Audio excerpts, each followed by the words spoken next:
Hello friends, welcome back to my channel. ഇന്ന് ഞാൻ തയ്യാറാക്കാൻ പോകുന്നത് ഓലനാണ്. അതിന് വേണ്ടിയിട്ട് 100 ഗ്രാം പയർ ഞാൻ എടുത്തു വെച്ചിട്ടുണ്ട്.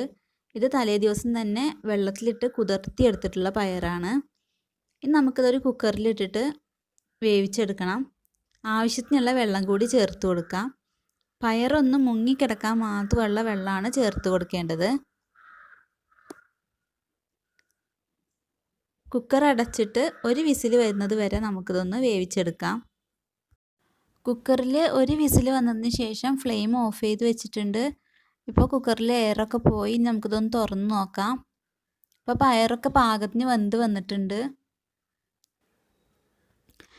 ഇനി ഇതിലേക്ക് ചെറിയ കഷ്ണങ്ങളാക്കി കട്ട് ചെയ്ത് വെച്ചിട്ടുള്ള കുമ്പളങ്ങ ചേർത്ത് കൊടുക്കാം.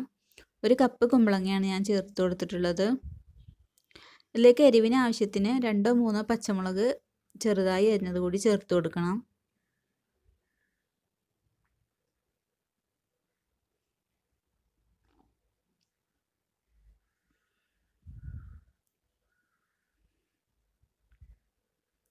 ഇതിലേക്ക് ആവശ്യത്തിനുള്ള ഉപ്പ് കൂടി ചേർത്ത് കൊടുക്കാം.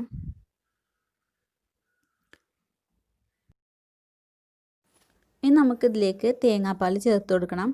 തേങ്ങയുടെ 2ാം പാല് പിഴിഞ്ഞെടുത്തതാണ് ഞാൻ ചേർത്ത് കൊടുക്കുന്നത്. 1.5 കപ്പോളം തേങ്ങാപ്പാലാണ് ചേർത്ത് കൊടുക്കുന്നത്.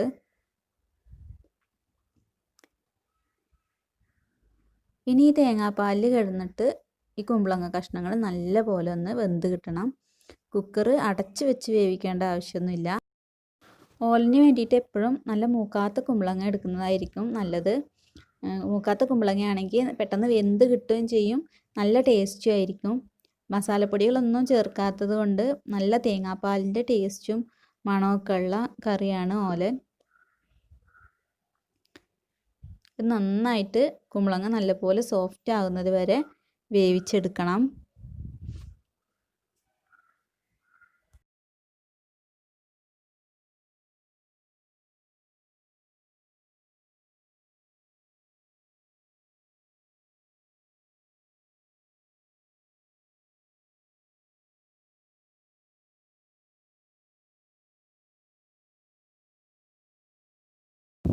ഇപ്പോൾ കുമ്പളങ്ങ കഷ്ണങ്ങളൊക്കെ ഏകദേശം വെന്ത് തുടങ്ങിയിട്ടുണ്ട്.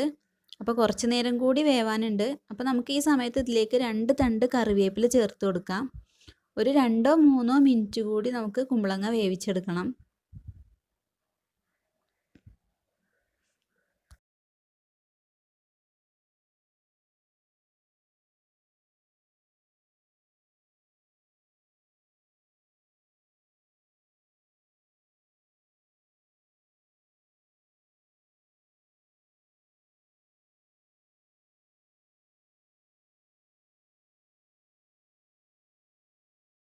ഇനി ഇതിലേക്ക് നമുക്ക് തേങ്ങയുടെ 1ാം പാല് ചേർത്ത് കൊടുക്കാം.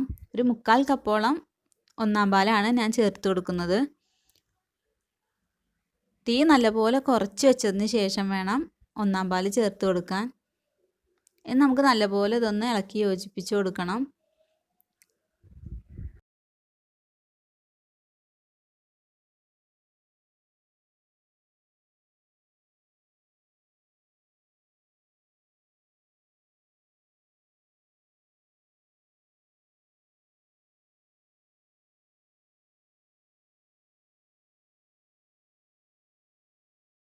തേങ്ങാപ്പാൽ ചേർത്തിട്ട് നല്ലപോലെ ചൂടായി വരുമ്പോൾ നമുക്കിതിലേക്ക് 1 ടേബിൾ സ്പൂൺ വെളിച്ചെണ്ണ ചേർത്ത് കൊടുക്കാം.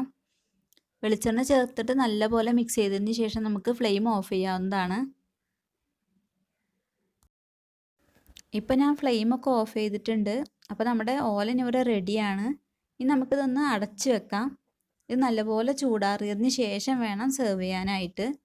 അപ്പോഴാണ് ഓലൻ്റെ കറക്റ്റായിട്ടുള്ള ടേസ്റ്റും അതിൻ്റെ തിക്നെസ്സും ഒക്കെ കറക്റ്റായിട്ട് വരുള്ളൂ.